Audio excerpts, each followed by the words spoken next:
Hi everyone, welcome back to the channel. In today's video, we'll be looking at chain tracking in Microsoft SQL Server. So chain tracking is a mechanism that allows you to track changes such as updates, insert and delete made to your data in SQL Server. To start, we need to enable chain tracking at our database level. To do that, let's select our databases, and then these are the user databases I have. For the purpose of this tutorial, I'll use the test database. So I'll right click on it and select properties. Under the select a page, you see we have change tracking. Click on it and then you can see chain tracking set to false by default. So you click on it and then change it to true, which means it has been turned on. You have your retention period, you have retention period units, whether in days or you want it in hours or minutes, and then you have auto cleanup has also been turned on. You can choose to turn it off if you want. So that's all you have to do here, and then click on OK. Now our chain tracking has been turned on the database.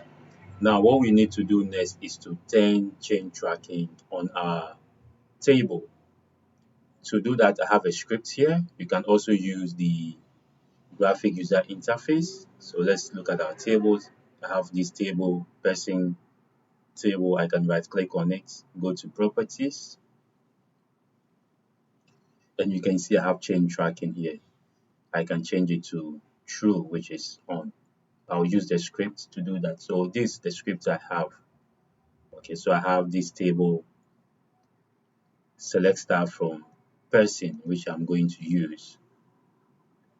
Let me change the database to test and then execute. Now I have this, my database. I have 3 columns and then I have 1 row. So now let's check the system tables here. Select star from says change tracking database. Let's check.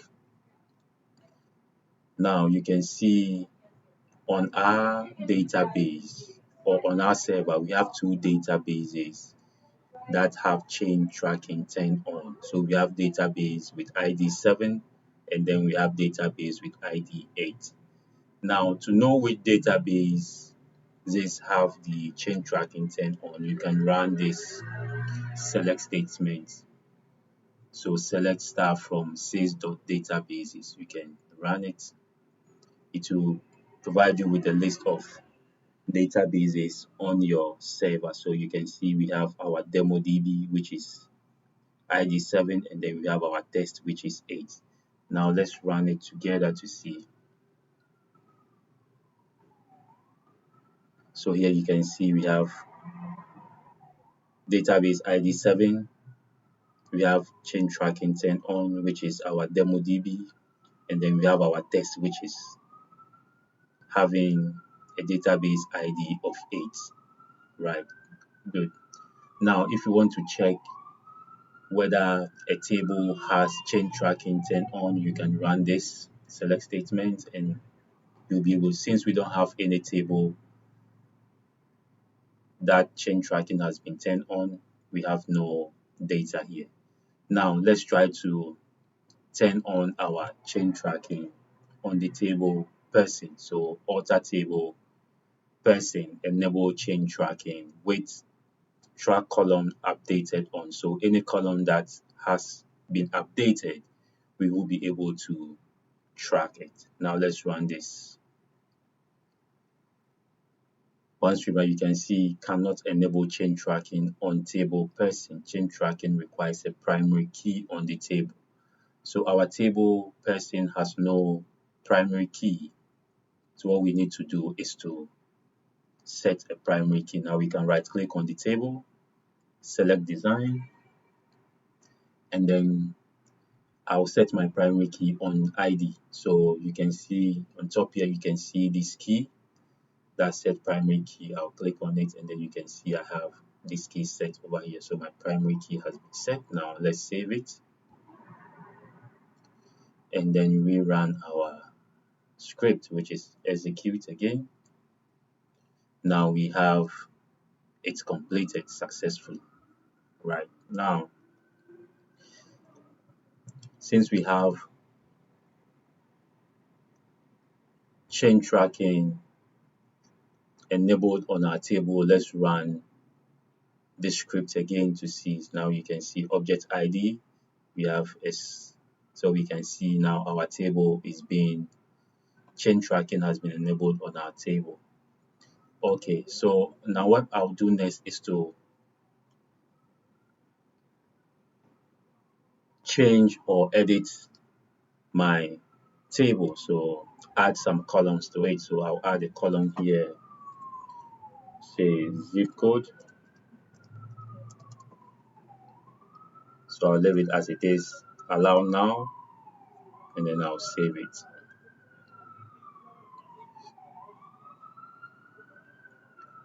Now I'll try to put some rows in there or update the table. So I'll say update. My table is person. I'll set zip code.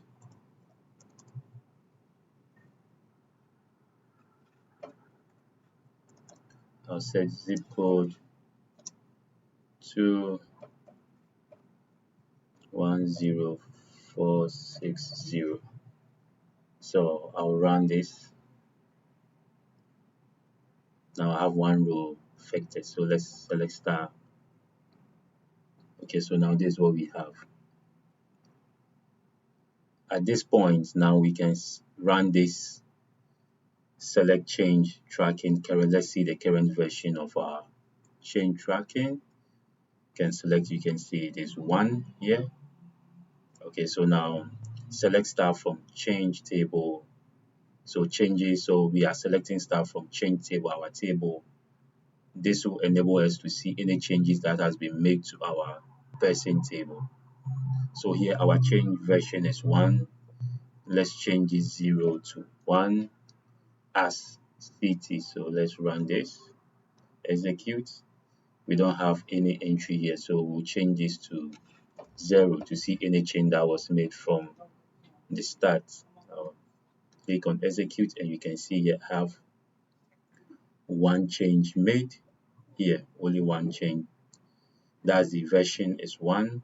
You can see since change creation version, now operation, and then we have the sys change column. So the column has been marked. You can see the column that was changed, that was updated, has been marked, and then you can see the number here, which is 4, which shows you the column that was updated is 4, and then the ID is 1.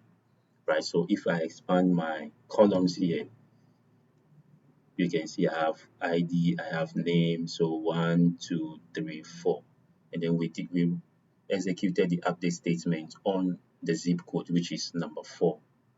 Right, that's the column 4. So this 4 tells you the column number that the update was made. So anytime a change is being made, you'll be able to see it when you run this query. You'll be able to see the change that was made, which column. And change tracking does not log the actual data changes. So if you need detailed information about what was changed, you might need to consider change data capture or other auditing solutions. That's all for today. I hope this tutorial has been helpful in understanding how to use database change tracking in SQL Server. If you found this video helpful, don't forget to like, subscribe, and hit the notification bell so you never miss an update. See you in the next video.